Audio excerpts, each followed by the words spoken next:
Grace and peace to you in the name of Jesus Christ. I'm Becky Burton, Executive Presbyter for the Presbytery of Shepherds in Lapsley. The 220th General Assembly completed its work nearly a week ago. God bless our faithful commissioners and youth advisory delegate for their work and commitment to this year's assembly. Pastors and stated clerks will be receiving a letter from our new moderator, Neil Pressa, Vice Moderator Tom Trinidad, Stated Clerk Grady Parsons, and Presbytery Mission Agency Executive Director Linda Valentine, reflecting on our time together at the General Assembly. I'd like to share just a few thoughts from that letter with you today that are relevant. First of all, each day our commissioners and advisory delegates worshiped, they prayed, they sang together. They became and were community through group meals, committee work, mission tours. Folks reconnected with old friends and made new ones. It was really a family reunion. These faithful commissioners and delegates also conducted business, including dealing with nearly 800 items, sometimes late into the night and into the wee hours of the morning.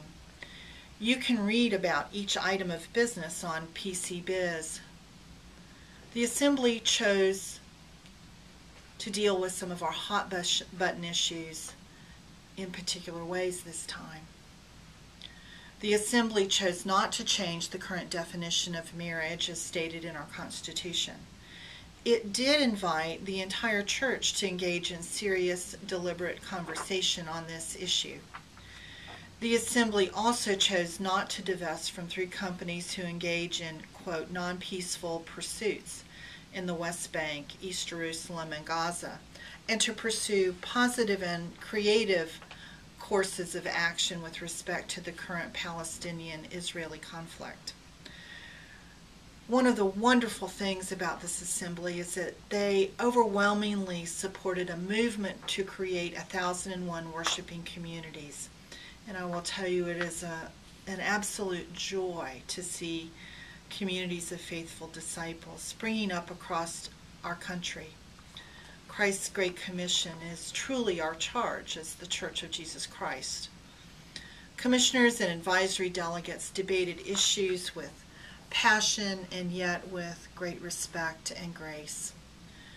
Often the margin of difference was 60 to 40%.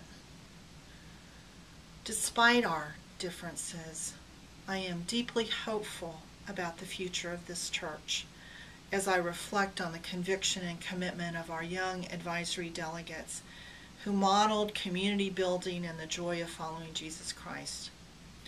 Our denominational leaders write in their letter, quote, "May the good and faithful work begun in Pittsburgh continue, remembering that those who hope in the Lord will renew their strength. They will soar on wings like eagles. They will run and not grow weary. They will walk and not faint." Thanks be to God.